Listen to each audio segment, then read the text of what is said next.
Coffee has been so ingrained into our everyday lives that few people think about how this beverage came to be so popular. But trust me, the story of how this caffeinated concoction conquered the world is more dramatic than your average Monday meltdown. Our adventure begins, as all great legends do, with a goat. Specifically, the goats from an Ethiopian goat herder named Kaldi. Kaldi noticed his goats acting a little extra after munching on some red berries. Think goats gone wild, but instead of sugar, it's pure unadulterated caffeine. Intrigued and probably a little concerned, Kaldi decided to investigate. He took the berries to some monks, who weren't exactly early adopters. They tossed the berries into the fire, declaring them devil's work. But then, plot twist, the roasting beans started smelling amazing. The monks, suddenly converted, took the burnt seeds of those cherries, ground them up, and put them in water.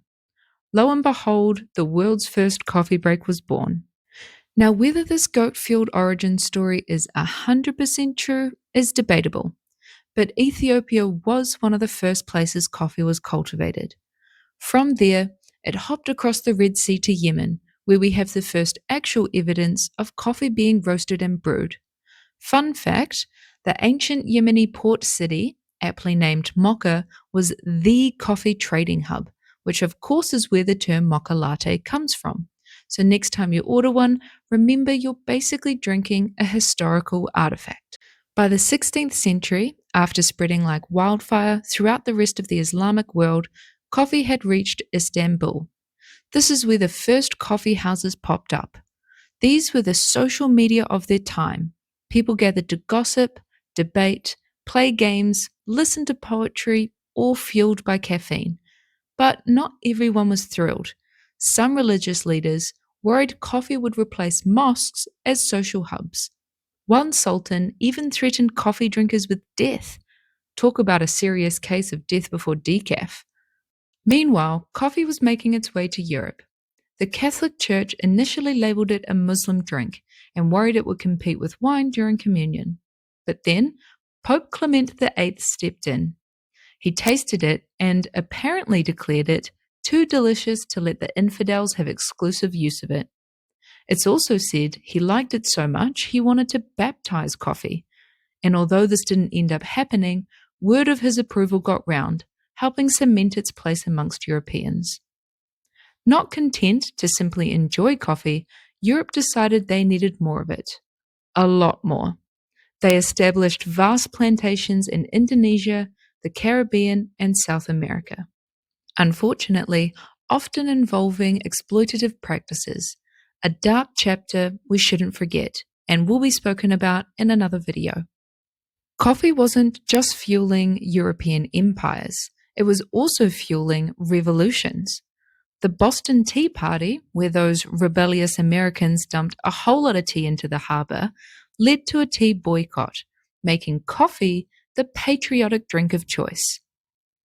Now, you can't make a video on coffee and not mention Brazil.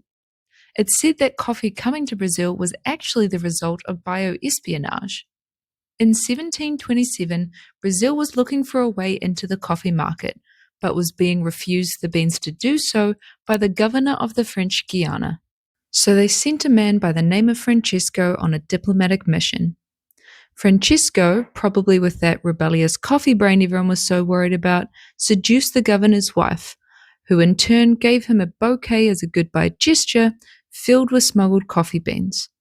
By 1770, coffee plantations had bloomed. By 1820, Brazil made up 20% of the worldwide coffee production. It was only 10 years later that it was Brazil's largest export, and by the 1920s, Brazil had a near monopoly on the trade, supplying 80% of the worldwide coffee needs. Today, Brazil is still the world's largest coffee supplier, making up a full third of all coffee beans sold.